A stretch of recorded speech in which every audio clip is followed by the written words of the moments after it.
Hey guys, happy 42nd anniversary of the first Hitchhiker's Guide to the Galaxy radio show broadcasting. Yee.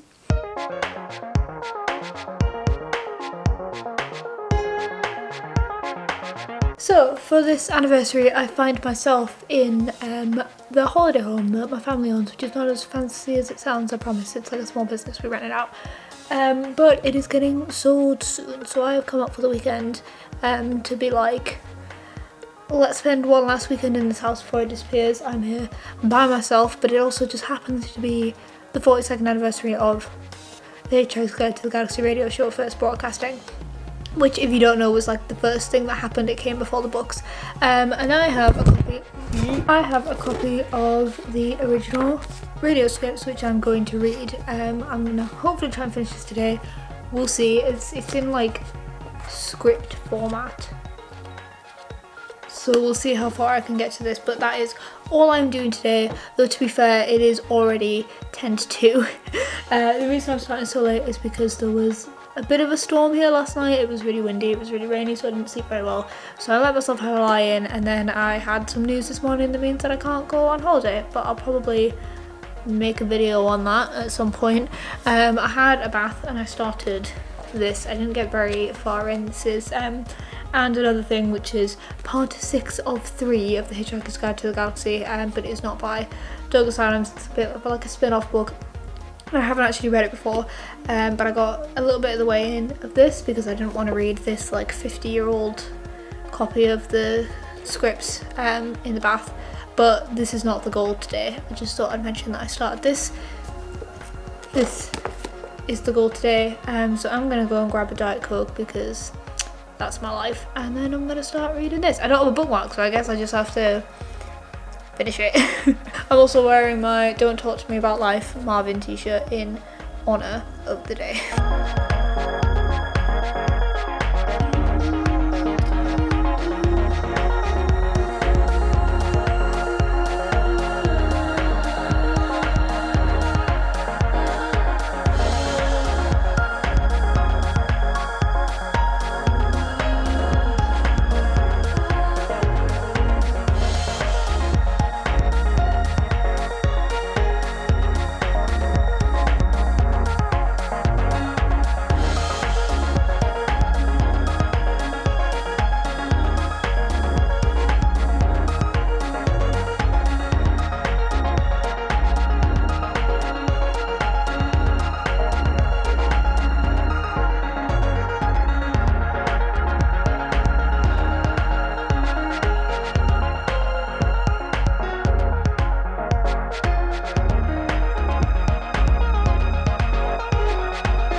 I've moved to the sofa downstairs because I was getting cold in that room, but I am 25 pages in, so I've just got into the actual script bits. I've just read like the introductions and things, and it's like one of those books that like I'm just reading with a smile on my face. It's just so, I don't know, like there's just such a nice wholesome feel about it.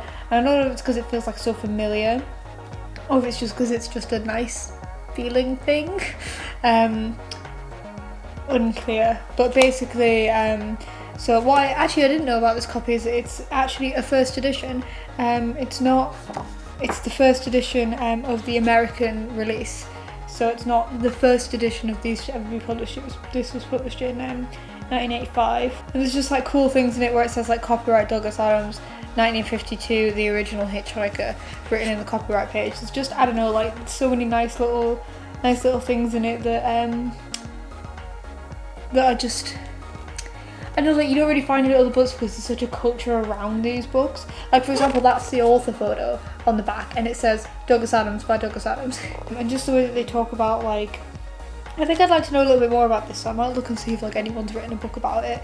But one of the reasons it was so successful at the time was because of how innovative and new and just complex the sound effects were, and they had to record it in this special studio, because none of the other studios were like equipped for it.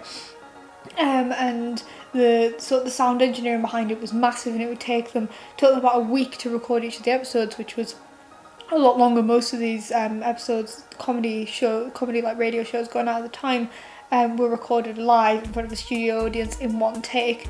But because of how much editing was required for this, it took them a week of like constantly, going, working overtime.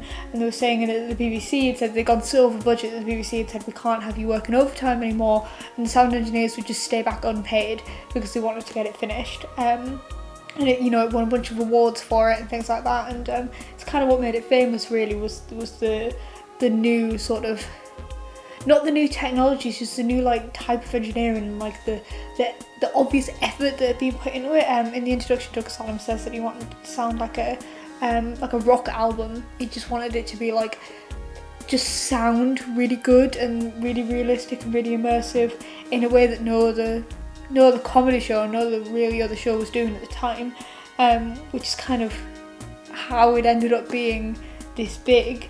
So yeah, I think that's really interesting to read. And then we just get into the scripts, which, we're in the bulldoze a bit, read it so many times before, heard it so many times before, I know what happens. But yeah, it's interesting. There's also some interesting notes in this that, you wouldn't know if you hadn't read the scripts. So they were saying that each episode had to be 28.5 minutes long exactly, so a lot of like lines were cut in half, bits were cut out, so it has the bits in italics that were in the original script but never actually made it to the radio show because they had to cut them out. So that's interesting. And also the descriptions of sort of how they wanted the atmosphere to sound, how they wanted something to sound, it's interesting.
have good news and bad news. There is more bad news than good news, so we're going to start with the good news. The good news is I am halfway through. I've read to the end of episode 6 so the first 6 episodes are the originals. There's another 6 from like the second season basically. So that is the good news. Really enjoying it so far. I mean, it's basically the same as the books, so I basically know all of it off by heart, so it's been a very easy read. However, for some reason it has taken me a very long time, and it is now 9:45. How did that happen? But yes, I'm about halfway through, like both the book and like reading the episodes. So yeah, it's looking very likely that I'm not going to finish this today, but I am gonna, you know, keep going probably till about midnight, and then I'm gonna have to go to sleep because I have to get up tomorrow morning. But yeah, you know, I'm gonna keep going. Other bad news is, so this is quite an old copy as discussed before, and I think it's been read quite a lot because the spine is not in the greatest shape. And let me show you. The more I read, the more it comes off. So if you look at the top, it is actually it's come off up to the point where I've read, so about halfway through. So this was not great already, but it was a lot further stuck on. So I think as I read more of this book, it is going to come off. So I do think that if I finish this book, which even if I don't do today, I will do, I'll continue with the book that I'm currently reading, and then when I finish that, I'll read this. But if I do finish it, it does look like the cover is going to come off when I finish it, which is a little bit sad because, as I said, it is first edition, first American edition of this. It is quite old, so yeah, that is a little bit sad that it's going to come off, but also I don't want to not read it for that reason. Like, books are meant to be read. And also I want to read this. Actually, I don't know if I said, but Carla got me this for my birthday, and like, I assume she intended for me to read it. And I also know that it wasn't vastly expensive because it does have £10 written in the cover. So like, it is a first edition, but it's not like, you know, like a £500 first edition. It is, you know, a relatively cheap one. So it's not the end of the world if the cover comes off. I might even take it somewhere and get it stuck back on properly. I don't know if I can. I might just look it up. I might just be able to like use glue, but I imagine I probably can't.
Hello, it is the next day. I read until about 12ish.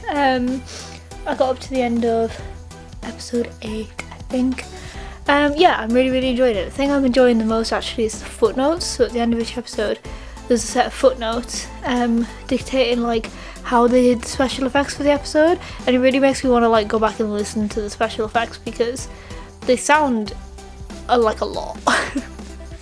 But yeah, I'm really enjoying it. I'm liking how familiar it is, but like an odd take on like a story that I know so well. I realise it's not because it's the original take, but like I know the books so well, and these are like just a slightly different version. So yeah, I had a lot of fun reading this. I am gonna finish it, but I'm gonna finish the book that I'm reading at the moment because it's from the library and I need to take it back.